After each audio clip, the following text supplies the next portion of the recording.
我住第一座嘅，咁我諗住即係第三座冇咁快蔓延到啦，所以翻嚟諗住，因為我隻狗喺屋企，諗住帶翻佢落嚟先啦。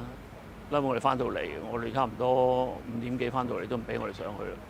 其實都未燒到我呢個座，但係都唔俾我哋上去再即係救人狗。而家上面隻狗都唔知咩情況，我驚係啲煙焗到去。但係我嗰邊我睇翻就係嗰個出邊呢邊咧就影響比較少啲嘅。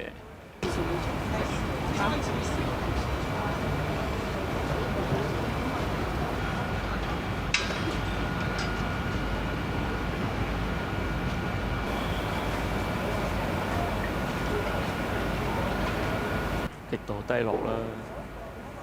大家有咁多街坊，有咁多戰友，唉，我都唔知點。而家睇下，仲係間間都燒到起冚冚，真係好啊！呢個都唔知點樣。希望政府幫下手啦，點樣處理我哋嘅安頓下我哋點樣？即係我諗都唔係一個短時間咯。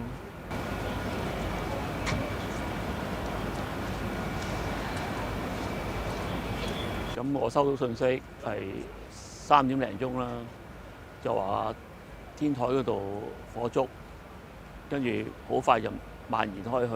開頭就1座嘅啫，即係我估唔到係即係咁快時間可以迅速蔓延到咁多座。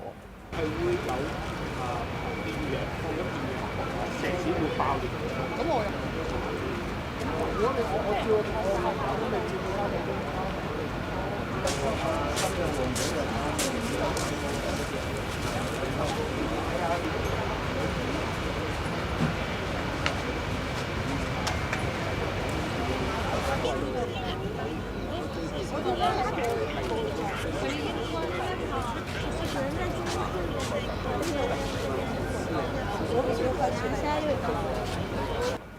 有啊，有個單位鄰居話仲未揾到佢太太，仲聯絡唔到。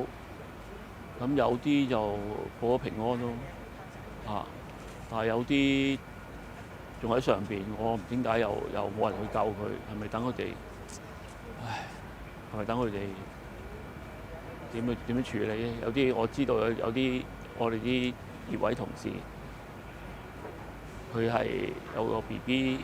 佢係老人家，咁我都覺得都唔知，我哋都做唔到。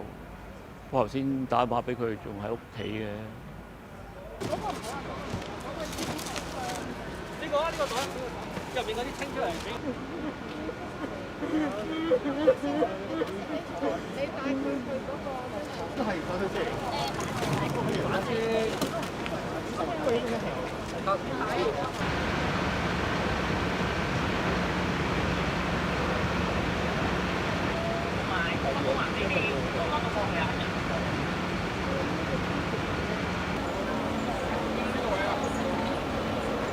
好似教訓咗